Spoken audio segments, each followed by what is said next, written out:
Hello dear students, today we are going to learn and understand how to solve practice set 2.4 of chapter number 2 real numbers from class 9 mathematics part 1 that is algebra. Textbook मध्ये page number 32 वर practice set 2.4 दिलेला आहे. यामध्ये total 2 questions आहेत. प्रत्येक question मध्ये काही sub questions आपल्याला दिलेले आहेत. अतिशय इझी असे हे सगळे क्वेश्चन्स आहेत. डिफिकल्ट अजिबात काहीच नाहीये. हे क्वेश्चन सॉल्व्ह करण्याआधी मला सांगा, प्रॅक्टिस सेट 2.3 मध्ये आपण ज्या बेसिक कन्सेप्ट अभ्यासलेल्या आहेत त्या सगळ्या तुम्हाला लक्षात आहेत का? कारण त्याच यूज करून आपल्याला हे क्वेश्चन सॉल्व्ह करायचे. सो चला आधी आपण काय करूयात, प्रॅक्टिस सेट 2.3 मध्ये आपण जे अभ्यासलं ना ते थोडक्यात एकदा रिवाइज करूयात पटकन आणि मग हे सगळे क्वेश्चन सॉल्व्ह करूयात. कारण जर बेसिक कन्सेप्ट जर लक्षात नसल्या तर हे क्वेश्चन्स तुम्हाला खूप डिफिकल्ट वाटू शकतात. त्यामुळे चला पटकन आपण सगळ्या बेसिक कन्सेप्ट आपल्या क्लिअर करून घेऊयात. सो प्रॅक्टिस सेट 2.3 मध्ये आपण अभ्यासलं ऑर्डर ऑफ अ सर्ड म्हणजे काय. हे पहा, रॅडिकल साइन त्याच्या आतमधल्या नंबरला आपण काय म्हणतो, रॅडिकँड. रॅडिकल साइनच्या वरती छोटू अक्षरामध्ये इथे जो नंबर असतो त्याला म्हणतात ऑर्डर ऑफ अ सर्ड. त्यानंतर आपण पाहिलं की नक्की सर्ड कशाला म्हणायचं, हो की नाही. 3 कंडिशन्स फुलफिल झाल्या की दिलेला नंबर हा सर्ड असतो. कोणत्या आहेत त्या, तर जो एन आहे ना तो इंटिजर असला पाहिजे आणि तो ग्रेटर दॅन 1 असला पाहिजे. एन म्हणजे काय, रॅडिकल साइनच्या वरती हा छोटू अक्षरामध्ये जो असतो ना order of a surd, order of a surd हा एक इंटिजर असला पाहिजे आणि तो 1 पेक्षा मोठा असला पाहिजे. दुसरी कंडिशन काय आहे, जो रॅडिकँट आहे तो एक पॉझिटिव्ह रॅशनल नंबर असला पाहिजे. आणि तिसरी कंडिशन आहे की हा संपूर्ण जो नंबर दिलेला आहे तो एक इरॅशनल नंबर असला पाहिजे. या तिन्ही कंडिशन्स जिथे फुलफिल होतील तिथे तो दिलेला नंबर हा एक सर्ड असतो. आता इथे मी मुलांनो तुम्हाला हे सांगेल की ज्यांनी प्रॅक्टिस सेट 2.3 चा व्हिडिओ पाहिलेला नाहीये त्यांनी प्लीज आधी तो व्हिडिओ पाहून घ्या. त्यामुळे तुमच्या सगळ्या बेसिक कन्सेप्ट क्लिअर होणार आहेत आणि मग इथून पुढचे टॉपिक्स तुम्हाला अजिबात डिफिकल्ट वाटणार नाहीयेत. ज्या मुलांना प्रॅक्टिस सेट 2.3 चा व्हिडिओ पाहायचा आहे त्यांच्यासाठी लिंक डिस्क्रिप्शन बॉक्समध्ये दिलेली आहे किंवा इथे एक आय बटन येईल त्यावर क्लिक करून सुद्धा तुम्ही तो व्हिडिओ पाहू शकता. चला पुढे जाऊया. त्यानंतर आपण काय अभ्यासलं, दिलेले 2 सर्ड्स हे लाईक सर्ड्स आहेत की अनलाईक सर्ड्स आहेत कसं ओळखायचं, तर 2 गोष्टी पाहायच्या. कोणत्या, तर ऑर्डर ऑफ द सर्ड आणि रॅडिकँड. जे 2 सर्ड्स दिलेले आहेत त्यांची ऑर्डर सेम आहे का ते पाहायचं. त्यानंतर रॅडिकँड सेम आहे का ते पाहायचं. सेम असतील या दोन्ही गोष्टी तर ते 2 सर्ड्स लाईक सर्ड्स असतात आणि जर सेम नसतील तर अनलाईक सर्ड. हे पहा, 2 सर्ड्स पैकी ऑर्डर ऑफ द सर्ड जरी डिफरंट असले तरी ते अनलाईक सर्ड्स होतात आणि order of the surd same आहे पण रॅडिकँट डिफरंट आहे तरी सुद्धा ते अनलाईक सर्ड्स असतात. दोन्ही गोष्टी सेम पाहिजेत, ऑर्डर ऑफ द सर्ड आणि रॅडिकँट, तर आणि तरच दिलेले 2 सर्ड हे लाईक सर्ड्स असतात. त्यानंतर आपण पाहिलं सर्ड्सला सिम्प्लिफाय कसं करायचं, कंपॅरिझन कसं करायचं तेही आपण पाहिलं. दिलेले 2 सर्ड्स एका सेम लेवलला आणायचे आणि मग कम्पेअर करायचं कोणता सर्ड मोठा आहे आणि कोणता सर्ड छोटा आहे. त्यानंतर आपण पाहिलं सर्ड्स वरचे operations, addition, subtraction, multiplication, division आणि त्यानंतर डिनॉमिनेटर रॅशनलाइज कसं करायचा तेही आपण अभ्यासलंय, हो की नाही. आता मला सांगा ऍडिशन कसं करायचं, तर हे पहा 2√3 + 4√3, √3 दोन्हीकडे √3 आहे ऍज इट इज ठेवायचं आणि हे जे नंबर्स आहेत ना त्यांच्या आधीचे त्यांना ऍड करायचं. 2 + 4 किती झाले 6, इतकं सोपं आहे. सबट्रॅक्शन कसं करायचं, सेम √5 दोन्हीकडे √5 आहे आणि जर नसेल तर त्याला आपल्याला सेम करून घ्यायचं असतं आणि मग ऍडिशन किंवा सबट्रॅक्शन करायचं असतं. इथे √5 आहे इथे √5 आहे ऍज इट इज ठेवायचं. 10 - 3 करायचं, काय झालं 7 √5. मल्टिप्लिकेशन कसं करायचं, तर इथे √5 इथे √2 दोन्हीकडे रूट आहे बरोबर. मग जेव्हा आपण मल्टिप्लाय करतो तेव्हा काय करायचं असतं, दोघांनाही एकाच रूट साइनच्या आतमध्ये आणायचं, 5 ला आणि 2 ला. ओके, कसं येणार, रूट साइन आणि आतमध्ये 5 × 2 काय येणार, मग 5 × 2 10.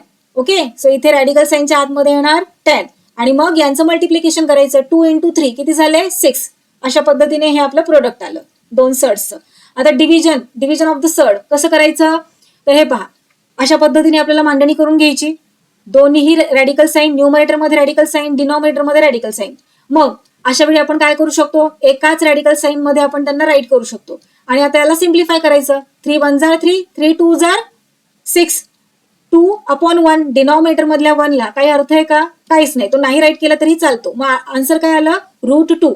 ओके, आता डिनॉमिनेटर रॅशनलाइज कसा करायचा, रॅशनलाइज म्हणजे काय, तर त्याला एका रॅशनल नंबरमध्ये कसं चेंज करायचं. आता √3 हा एक इरॅशनल नंबर आहे, मग याला रॅशनलाइज कसं करायचं, तर √3ला √3नेच मल्टिप्लाय करायचं. अभ्यासलं होतं की नाही, हे पहा अशा पद्धतीने. आता डिनॉमिनेटरला जर √3ने मल्टिप्लाय केलं तर न्यूमरेटरला सुद्धा करावं लागणार. मग हे पहा मल्टिप्लिकेशन केल्यानंतर ना आपला फायनल आन्सर आला अशा प्रकारे. डिनॉमिनेटर रॅशनलाइज झाला. आता इथे मुलांना मी तुम्हाला पुन्हा एकदा सांगेन, ज्या मुलांनी प्रॅक्टिस सेट 2.3चा व्हिडिओ पाहिलेला नाहीये त्यांनी प्लीज आधी तो व्हिडिओ पाहून घ्या. त्यामुळे तुमच्या सगळ्या बेसिक कन्सेप्ट क्लिअर होणार आहेत. जर बेसिक कन्सेप्ट क्लिअर नसतील तर तुम्हाला टॉपिक खूप डिफिकल्ट वाटणार आहे. कारण हाच टॉपिक क्लास 10 मध्ये गेल्यानंतर ना आणखीन ऍडव्हान्स होतो आणि बेसिक्स जर वीक असतील तर तुम्हाला अख्खं मॅथ्सच खूप डिफिकल्ट वाटायला लागणार आहे. सो आधी बेसिक्स क्लिअर करून घ्यायचे. चला आता प्रॅक्टिस सेट 2.4 मध्ये आपण काय अभ्यासणार आहोत, तर इथे सुद्धा आपल्याला सर्ट्सचं मल्टिप्लिकेशन करायचं आहे आणि डिनॉमिनेटरला रॅशनलाइज करायचंय. सेम गोष्टी करायच्यात, फक्त या ठिकाणी टॉपिक जरासा ऍडव्हान्स होतोय. काय चेंजेस होत आहेत ते पाहूयात आपण. हे पहा, इथे डिस्ट्रीब्युटिव्ह लॉ और डिस्ट्रीब्युटिव्ह प्रॉपर्टी मल्टिप्लिकेशनची तुम्हाला माहिती आहे. एक सिंगल नंबर जर ब्रॅकेटला मल्टिप्लाय होत असेल तर तो कशा प्रकारे मल्टिप्लाय होतो तुम्ही अभ्यासलेला आहे. आणि जर विसरला असाल तर आपण पुढे अभ्यासणारच आहोत. डोंट वरी, अजिबात काळजी करायची नाहीये. हे पहा, त्यानंतर आपण बायनॉमियल सर्ट्सचं मल्टिप्लिकेशन पाहणार आहोत. बायनॉमियल म्हणजे काय तेही पाहणार आहोत. जेव्हा 2 टर्म्स असतात त्याला बायनॉमियल म्हणतात. इतकं इझी आहे. त्यानंतर जे फायनल आन्सर येतं त्याला सिम्प्लिफाय कसं करायचं ते अभ्यासणार आहोत. आणि डिनॉमिनेटरला रॅशनलाइज कसं करायचं हे आपण प्रॅक्टिस सेट 2.3 मध्ये अभ्यासलेलं आहे. फक्त तिथे एकच सड दिलेला होता डिनॉमिनेटरमध्ये, त्याला आपण रॅशनलाइज केलं होतं. इथे मात्र बायनॉमियल्स असणार आहेत, सर्ट्सचं बायनॉमियल असणार आहे आणि त्याला मग रॅशनलाइज कसं करायचं ते पाहणार आहोत. चला लगेचच आता आपण समजून घेऊयात. हे पहा, याआधी आपण अशा प्रकारचं मल्टिप्लिकेशन केलं. आता आपल्याला असं मल्टिप्लिकेशन करायचंय.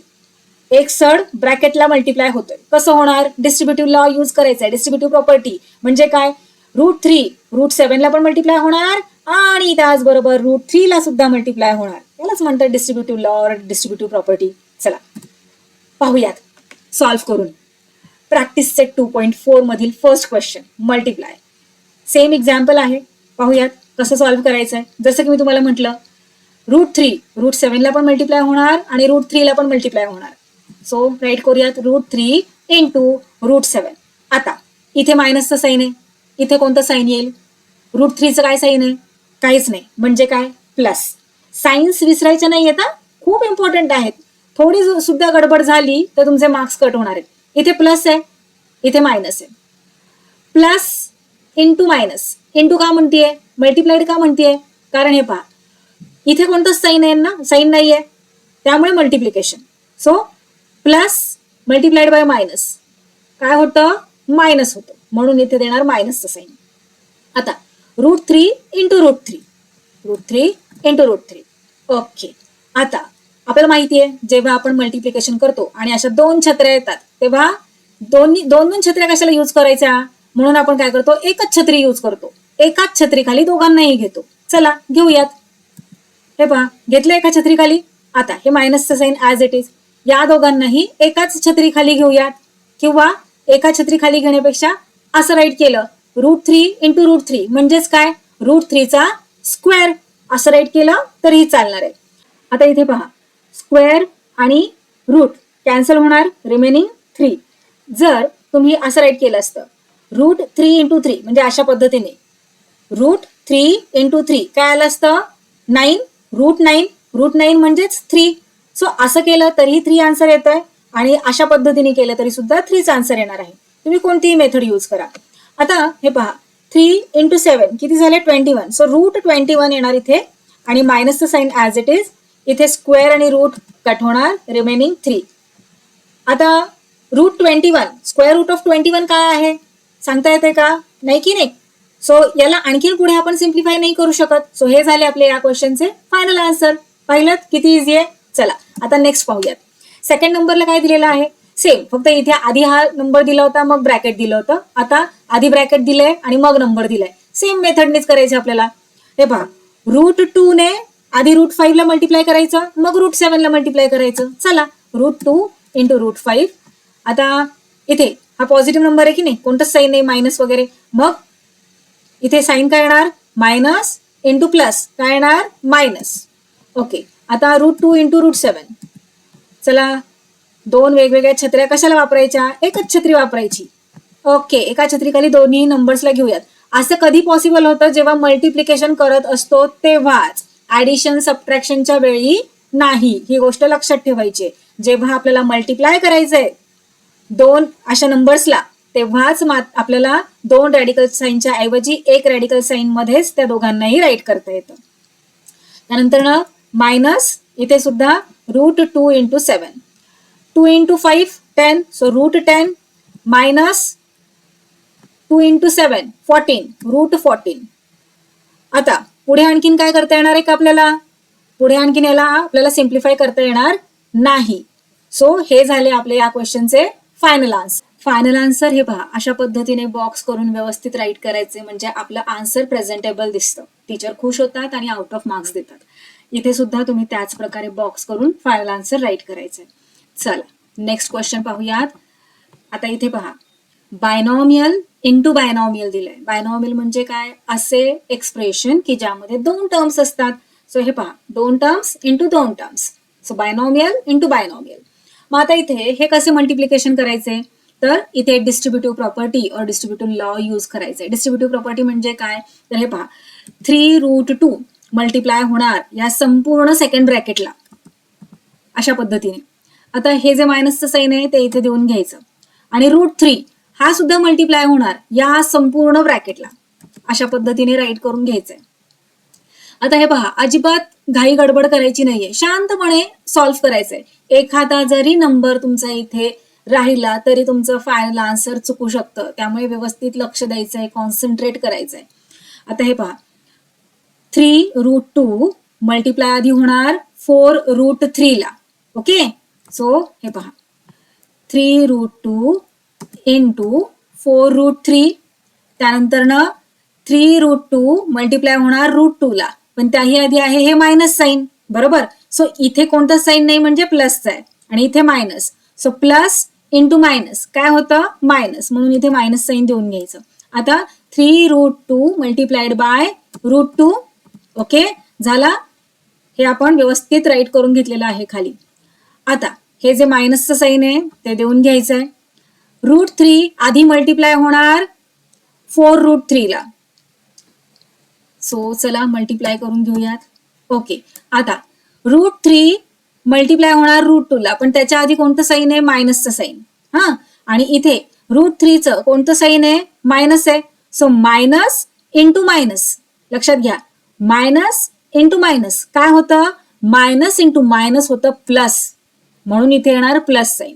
आता √3 इंटू √3, सॉरी √3 इंटू √2. ओके, व्यवस्थित राईट करून घेतलेलं आहे. आता पुढे सॉल्व्ह करूयात.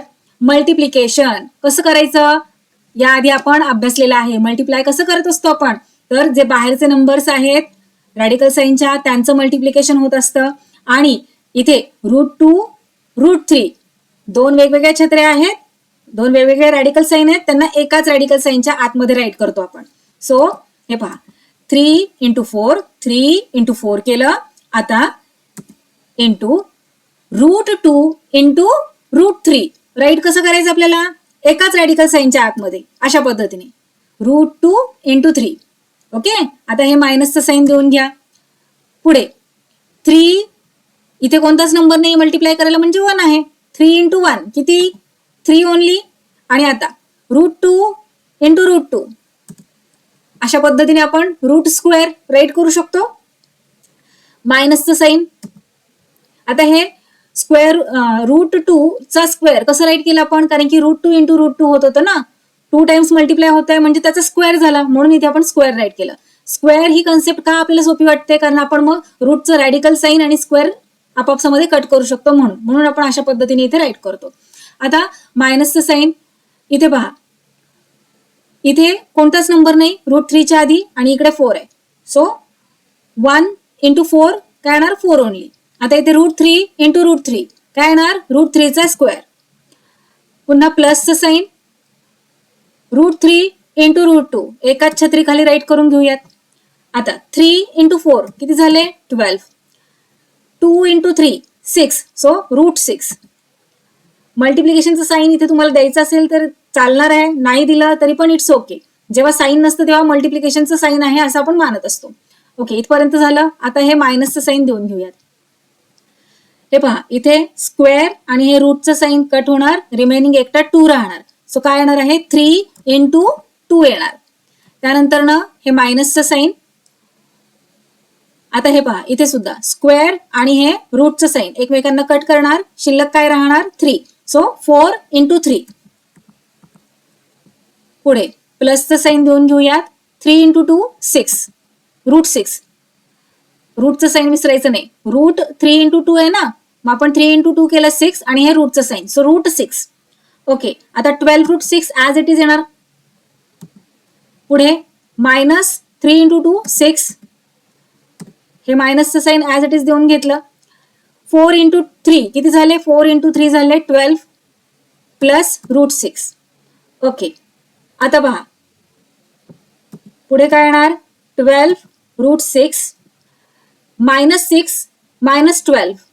मायनस मायनस आपल्याला काय होतं माहिती आहे, मायनस मायनस असेल तर आपल्याला ऍडिशन करावी लागते आणि साईन द्यावं लागतं मोठ्या नंबरचं, जे की आहे मायनस. हो ना, 12 मोठा आहे ना, सो 12चं साईन आहे मायनस. सो 12 प्लस 6 किती होतात, 18 आणि साईन येणार मायनसचं, सो मायनस 18 प्लस रूट 6. आता इकडे या स्टेपला व्यवस्थित लक्ष द्या. पहा काय आलेलं आहे, 12 root 6 minus 18 plus root 6. So मल्टिप्लिकेशनचं सगळं काम आपलं कंप्लीट झालेलं आहे.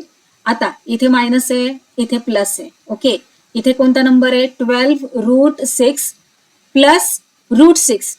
पहा, रूट 6च्या इथे कोणताच नंबर नाही, बरोबर, कोणताच नंबर नाही म्हणजे 1 असतो, आपल्याला माहिती आहे. इथे रूट 6 आहे, इथे रूट 6 आहे. मग जेव्हा आपण याची आणि याची ऍडिशन करणार तेव्हा ऍडिशन कशी करत असतो, प्रॅक्टिस सेट 2.3 मध्ये आपण अभ्यासलेला आहे. रूट 6 त्याला आपण एकदाच राईट करतो, रूट 6 बरोबर, आणि त्याच्या आधीचा हा 12 आहे, इथे काहीच नाही म्हणजे 1. सो 12 प्लस 1, इथे रूट 6 इथे रूट 6 म्हणून त्याला एकदाच आपण राईट करतो root 6 minus 18. Okay, 12 plus 1 13, so 13 root 6 minus 18. आता याला आणखीन पुढे आपण सिम्प्लिफाय करू शकतोय का, नाही करू शकत. सो हे झाले या क्वेश्चनचे product, we can say final answer. अशा पद्धतीने फायनल आन्सर तुम्ही राईट करायचंय. चला आता पुढे जाऊयात.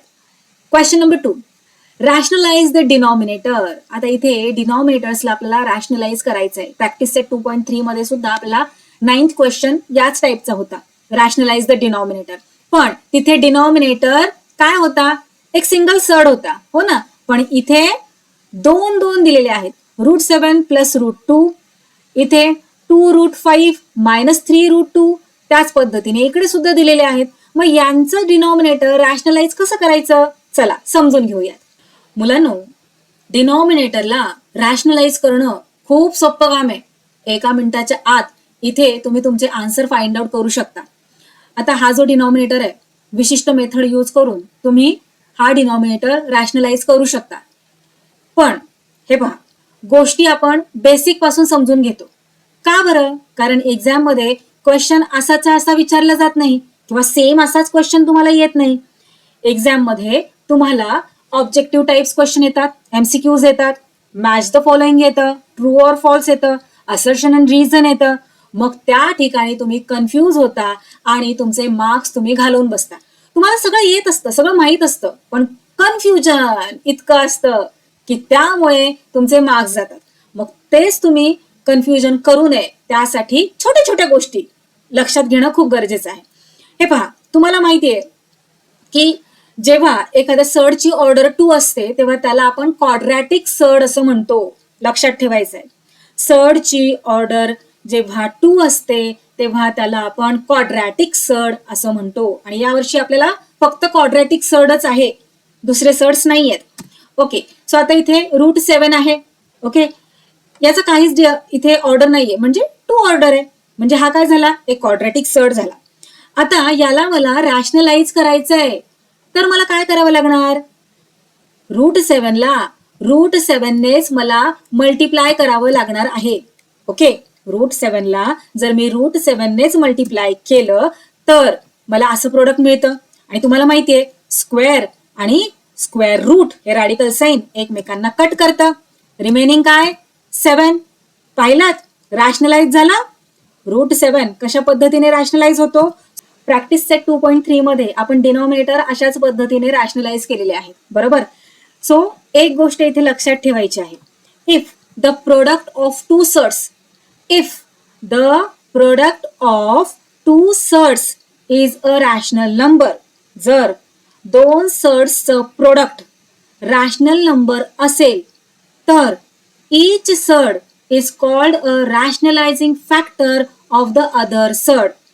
प्रत्येक सर्ड हा दुसऱ्या सर्डचा एक रॅशनलायझिंग फॅक्टर म्हणवला जाईल जर प्रोडक्ट दोन सर्ड्सचं प्रोडक्ट एक रॅशनल नंबर असेल तर. कळालं? सो इथे √7 इज रॅशनलायझिंग फॅक्टर ऑफ √7. गोष्ट कळते का तुम्हाला? म्हणजे हा जो √7 आहे ना त्याचा हा √7 रॅशनलायझिंग फॅक्टर आहे आणि या √7चा हा √7 रॅशनलायझिंग फॅक्टर आहे. रॅशनलायझिंग फॅक्टर का? कारण या √7ला या √7ने मल्टिप्लाय केल्यामुळे 7 आन्सर आलेला आहे, म्हणून इतकं सोपं आहे. So √7 is rationalising factor of √7. आता हे जे स्टेटमेंट आहे ना खूप इम्पॉर्टंट आहे. यावर तुम्हाला MCQ विचारलं जाऊ शकतं अशा पद्धतीने. हे पहा, the product of two rationalizing factors is always a dash, surd, irrational number, rational number, integer. So answer येणार rational number. सो हे तुम्ही सगळे MCQs व्यवस्थित पाहून घ्या. अशा पद्धतीचे तुम्हाला MCQs एक्झाम मध्ये विचारले जाऊ शकतात. आणखीन सुद्धा बऱ्याच पद्धतीने तुम्हाला विचारलं जाऊ शकतं. जर तुम्हाला स्टेटमेंट बेसिक कन्सेप्ट क्लिअर असेल ना तर या टाईपचे कोणताही तुम्हाला MCQ आलं तरी तुम्हाला त्याचा आन्सर देता येणार आहे. आय होप इथपर्यंतच्या सगळ्या कन्सेप्ट तुमच्या क्लिस्टर क्लिअर झाल्या असाव्यात. आता पुढे जाऊयात आणि समजून घेऊयात binomial quadratic surd. Quadratic surd म्हणजे काय? ज्या सर्डची ऑर्डर 2 असते त्याला आपण क्वाड्रॅटिक सर्ड असं म्हणतो. आणि बायनॉमियल म्हणजे काय? ज्या एक्सप्रेशन मध्ये 2 टर्म्स असतात त्याला आपण बायनॉमियल म्हणतो. मग बायनॉमियल क्वाड्रॅटिक सर्ड म्हणजे काय? तर हे पहा, याला म्हणणार आपण बायनॉमियल क्वाड्रॅटिक सर्ड. √5 प्लस √2 दोन आहेत की नाही टर्म्स आणि हे क्वाड्रॅटिक आहेत, क्वाड्रॅटिक सर्ड्स आहेत, म्हणून अशा प्रकारच्या सर्ड्सला आपण म्हणतो बायनॉमियल क्वाड्रॅटिक सर्ड. हे सुद्धा त्याचंच एक्झाम्पल आहे बायनॉमियल क्वाड्रॅटिक सर्डचे. हे सुद्धा आता हा लॉ तुम्हाला माहिती आहे, A + B × A - B केलं की आपल्याला काय मिळतं? A² - B². क्लास 7 मध्ये असताना आपण अभ्यासलेला आहे, क्लास 8 मध्ये आल्यावर सुद्धा आपण यूज केलेला आहे हा लॉ, आणि आता क्लास 9 मध्ये आलेलो आहोत आपण, तरी सुद्धा हा आपल्याला तितकाच इम्पॉर्टंट आहे. A + B × A - B केलं की आपल्याला काय मिळतं? A² - B². आता याचा इथे काय उपयोग? आपल्याला डिनॉमिनेटर रॅशनलाइज करण्यासाठी हेच उपयोगाचं आहे. कसं ते समजून घ्या. हे पहा, आता √5 प्लस √3 याला जर आपण √5 - √3 ने मल्टिप्लाय केलं तर या रूल प्रमाणे आपल्याला काय मिळायला हवं? √5² - √3². ओके, आता पुढे आपल्याला माहितीये स्क्वेअर आणि रूट एकत्र कधीच राहत नाहीत, एकमेकांना ते कॅन्सल आउट करतात. सो इथे हे कॅन्सल होणार, इथे हे कॅन्सल होणार. रिमेनिंग काय राहणार? 5 - 3. 5 - 3 किती येतं आन्सर? 2. मग आता लक्षात घ्या, जर असा आपल्याला डिनॉमिनेटर दिला तर आपण काय करणार? अशा पद्धतीने त्याला रॅशनलाइज करणार. आता हे पहा, MCQ साठी इम्पॉर्टंट असणारं statement. The product of 2 binomial surds, 2 binomial सर्ड्सचं प्रोडक्ट, जसं की √5 plus √3 and √-√3 is a rational number. या दोघांना आपण मल्टिप्लाय केल्यानंतर ना प्रोडक्ट काय आलं? रॅशनल नंबर आला. Hence these are the conjugate pairs of each other. मग यांना काय म्हणायचं? Conjugate pair of each other. म्हणजे √5 प्लस √3चा √5 - 3 हा काय झाला? कॉन्जुगेट पेअर झाला. कसं काय कॉन्जुगेट पेअर झाला? कारण या दोघांना मल्टिप्लाय केल्यानंतर एक रॅशनल नंबर येत आहे म्हणून. ओके, त्याच पद्धतीने हे पहा, हे पण एक्झाम्पल्स आहेत काही कॉन्जुगेट पेअर असण्याचे. √5 + √3 सेम एक्झाम्पल आपण घेतलं. काय करायचंय, जे नंबर्स आहेत ना, सर्ड्स आहेत, त्यांना ऍज इट इज ठेवायचं, फक्त प्लसच्या ऐवजी करायचं मायनस, झाला कॉन्जुगेट पेअर. हे पहा 4 - √5, काय करायचंय, नंबर्स ऍज इट इज ठेवायचे, मायनसचं करायचं प्लस, झाला कॉन्जुगेट पेअर. याचा कॉन्जुगेट पेअर हा, याचा कॉन्जुगेट पेअर हा. आता हे पहा √101 - √23, याचा कॉन्जुगेट पेअर काय येईल, numbers as it is, surds as it is, फक्त मायनसचं करायचं प्लस, झाला कॉन्जुगेट पेअर. आता इकडे लक्ष द्या, पॉझिटिव्ह बायनॉमियल क्वाड्रॅटिक सर्ड जसं की √5 + √3 काय आहे, बायनॉमियल क्वाड्रॅटिक सर्ड आहे. कसं आहे, प्लस साइन आहे की नाही, पॉझिटिव्ह आहे ना. मग याचे ना दोन कॉन्जुगेट पेअर्स असतात. एक तर हा, जसं की √5 च्या जागी √5 राईट केला आपण, √3 च्या जागी √3 फक्त प्लसच्या ऐवजी केलं मायनस. याचा हा एक पेअर झाला कॉन्जुगेट पेअर. आणखीन एक कॉन्जुगेट पेअर होऊ शकतो, जसं की एक साधं एक्झाम्पल घेऊयात आपण. आता 2 + 3 केलं की आन्सर येतं 5, 3 + 2 केलं की आन्सर येतं 5. यांचा सिक्वेन्स जरी आपण चेंज केला तरी काहीच फरक पडत नाही, हो ना. मग त्याचप्रमाणे इथे जर या दोघांचा आपण सिक्वेन्स चेंज केला, √5 च्या ऐवजी √3 राईट केलं, √3 च्या ऐवजी √5 राईट केलं, जसं की हे पहा असं, तर याचा कॉन्जुगेट पेअर काय येणार, अशा पद्धतीने √3 - √5. मग याचाच अर्थ काय झाला, जेव्हा पॉझिटिव्ह बायनॉमियल क्वाड्रॅटिक सर्ड आपल्याला दिलं जातं तेव्हा त्याचे दोन कॉन्जुगेट पेअर्स असतात. एक तर अशा पद्धतीने तुम्ही राईट करू शकता किंवा असं राईट करू शकता, काहीच फरक पडणार नाही. कळालं का तुम्हाला? हे पहा, पण तेच जर आपण उलट केलं, म्हणजे जर नेगेटिव्ह बायनॉमियल क्वाड्रॅटिक सर्ड असेल तर दोन पेअर्स तयार होतील का कॉन्जुगेट पेअर्स? नाही. हे पहा 3 - 2 केलं की आन्सर येतं 1, 2 - 3 केलं की आन्सर येतं -1, आन्सर चेंज होतं ना. सो दोन पेअर्स, दोन कॉन्जुगेट पेअर्स हे फक्त पॉझिटिव्ह क्वाड्रॅटिक सर्डलाच असतात, नेगेटिव्ह क्वाड्रॅटिक सर्डला नसतात. गोष्ट लक्षात आली? जेव्हा √a + √b असतं तेव्हा त्याचे दोन कॉन्जुगेट पेअर्स असू शकतात, एक √a - √b किंवा √b - √c. क्लिअर झालं? आता MCQs मध्ये एक सुद्धा मार्क घालवायचा नाहीये. अशा पद्धतीने तुम्हाला एक्झाम मध्ये MCQs विचारले जाऊ शकतात या टॉपिकवर. सो हे काही एक्झाम्पल्स आहेत MCQsचे. चला सेकंड क्वेश्चन सॉल्व्ह करायला घेऊयात आता. Rationalise the denominator. फर्स्ट आहे 1/√7 + √2. हा जो डिनॉमिनेटर आहे ना, √7 + √2, याला रॅशनलाइज करायचं आपल्याला. डिनॉमिनेटर कसा आहे, बायनॉमियल क्वाड्रॅटिक सर्ड आहे. सो आपण सगळ्या बेसिक कन्सेप्ट अभ्यासलेल्या आहेत. त्याला रॅशनलाइज करण्यासाठी आपल्याला त्याचा कॉन्जुगेट पेअर यूज करावा लागतो. याच्या कॉन्जुगेट पेअरने जर आपण याला मल्टिप्लाय केलं तर हा रॅशनलाइज होतो, हो की नाही. सो याचा कॉन्जुगेट पेअर काय येणार आहे, √7 + √2 चा ऍज इट इज ठेवायचं, फक्त प्लस असेल तर मायनस करायचं, मायनस असेल तर प्लस करायचं, इतकंच काय ते आहे. सो चला इथे आपण राईट करून घेऊयात. The conjugate pair of √7 + √2 is √7 - √2. आता हा आपला question as it is write करून घेतला. डिनॉमिनेटरला रॅशनलाइज करायचं आहे, कॉन्जुगेट पेअर आहे हा, याने मग आपल्याला डिनॉमिनेटरला मल्टिप्लाय करावं लागणार. चला मल्टिप्लाय करूयात.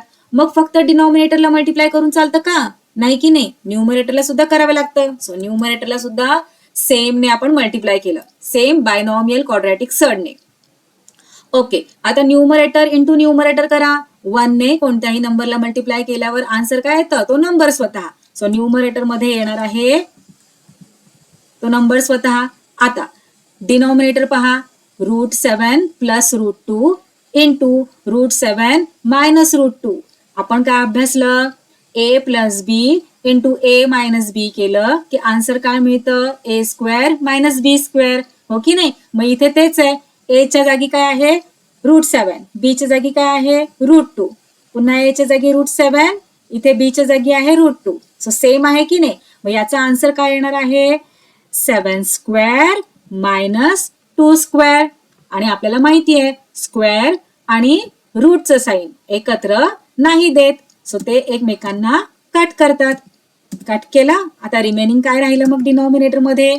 न्यूमरेटर तर ऍज इट इज येणार. डिनॉमिनेटर मध्ये 7 - 2. ओके, नेक्स्ट स्टेप मध्ये काय येणार? तर numerator as it is, denominator 7 - 2. 7 - 2 काय येणार? 5.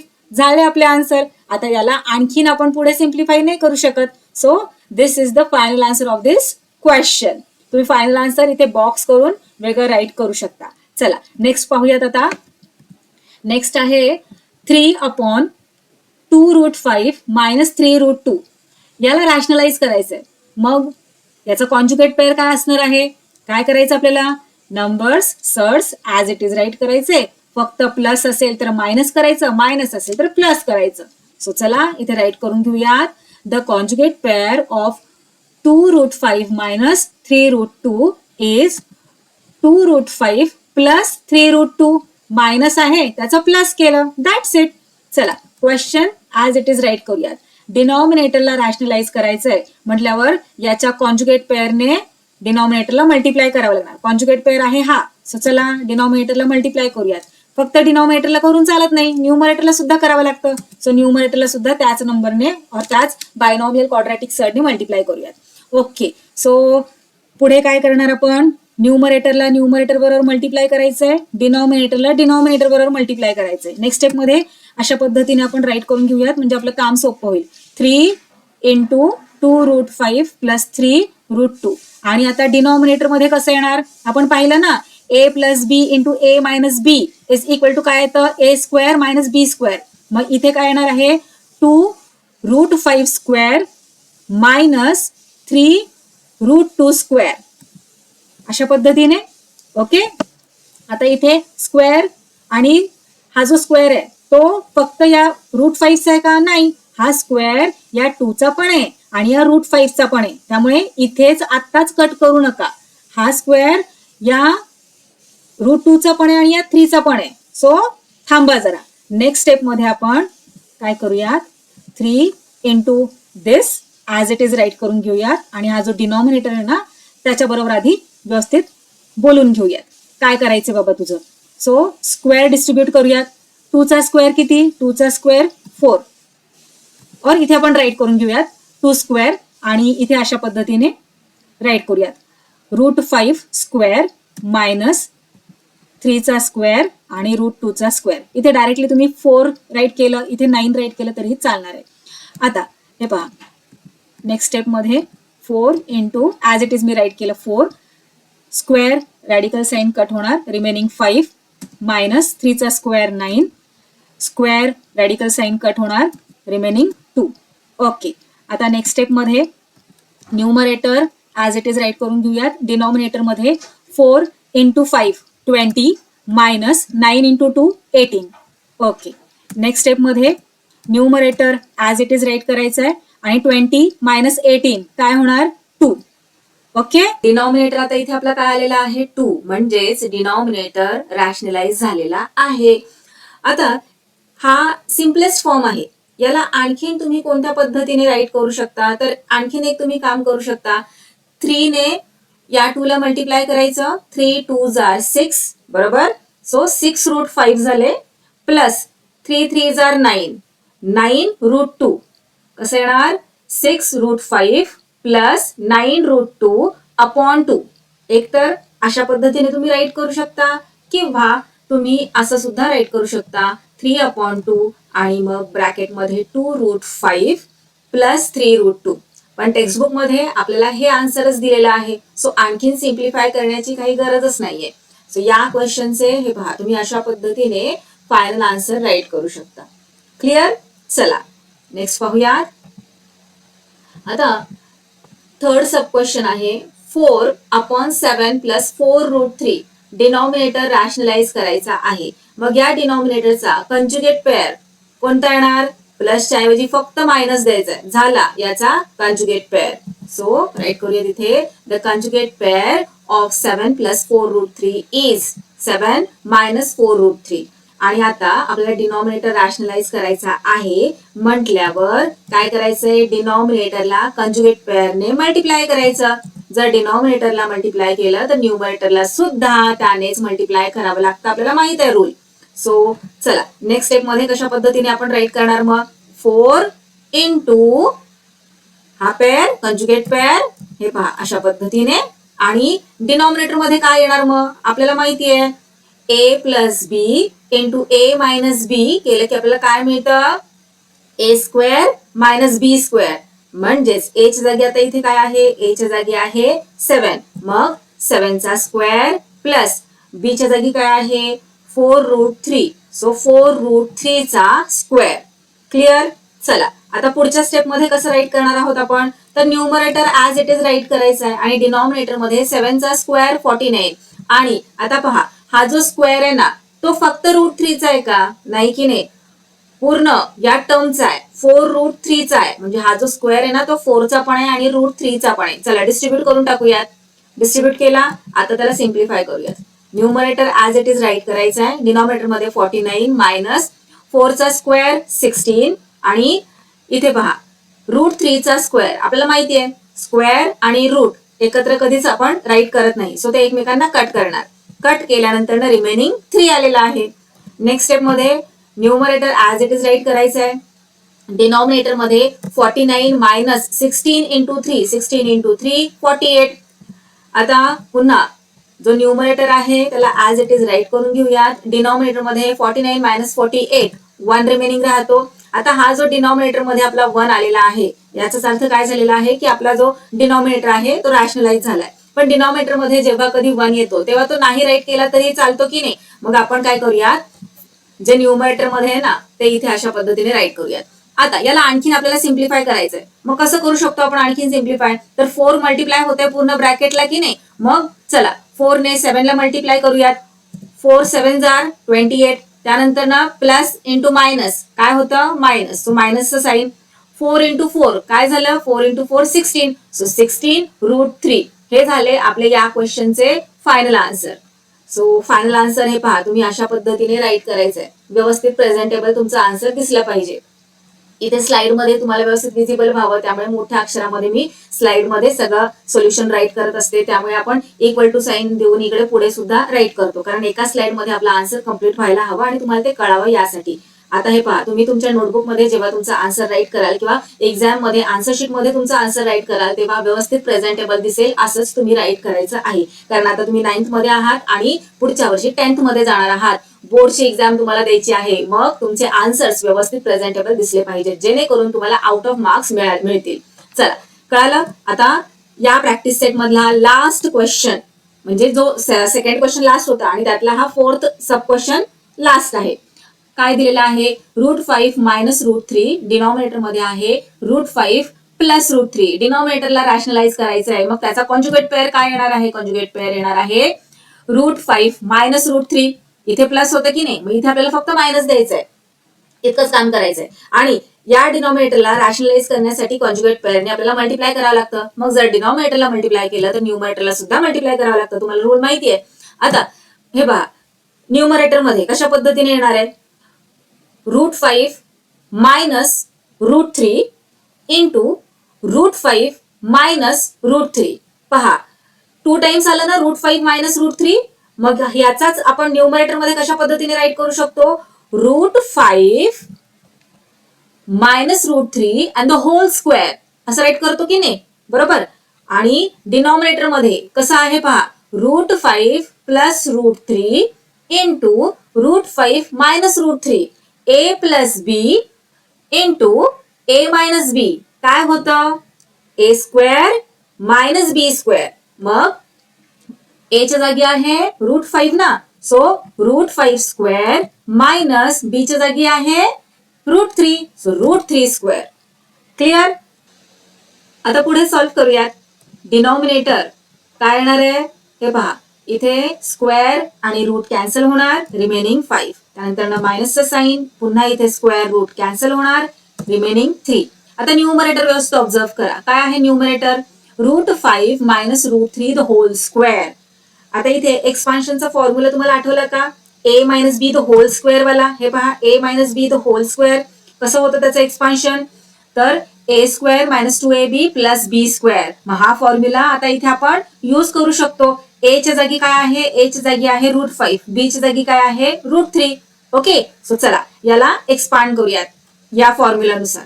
इथे पुन्हा आपण राईट करूयात. ए च्या जागी आहे √5, बी च्या जागी आहे √3. म्हणजे आपल्याला इथे व्हॅल्यू सबस्टिट्यूट करायला इझी जाईल.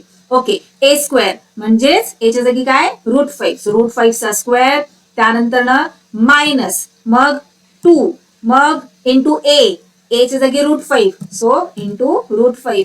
त्यानंतर ना आहे बी, सो इंटू बी च्या जागी आहे √3. त्यानंतर ना प्लस साइन, मग बी स्क्वेअर, बी म्हणजे काय √3, सो √3 चा स्क्वेअर. ओके, व्हॅल्यू सबस्टिट्यूट करून झालेल्या आहेत.